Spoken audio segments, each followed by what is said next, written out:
সাহাবীদের সবার সামনে নবীজিকে 4টা প্রশ্ন করেছেন। 1 নাম্বার ইসলাম কাকে বলে, ঈমান কাকে বলে, ইহসান কাকে বলে। 4 নম্বরে গিয়ে বলেছেন কিয়ামত কবে হবে। নবীজি বলছেন মাল মাসউল আনহা বিআলাম মিনাস সাইল, এই বিষয়ে প্রশ্নকারী উত্তরদাতার চেয়ে বেশি জানে না, উত্তরদাতা প্রশ্নকারীর চেয়ে বেশি জানে না।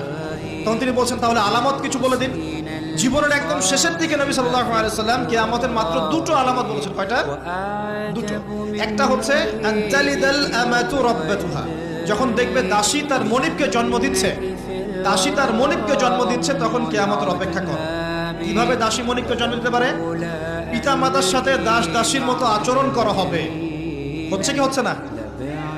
আরেকটা অর্থ হতে পারে দাসী কিন্তু আসলে মনিবকে জন্ম দেয় না, তার মানে ন্যায় অন্যায়, হক বাতিল, সত্য মিথ্যার মানদণ্ড উল্টে যাবে। উল্টায় নাই?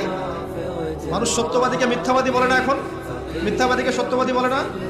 আল্লাহর হালালকে হারাম করছে না, আল্লাহর হারামকে হালাল করে নিচ্ছে না, মানদণ্ড উল্টে গেছে।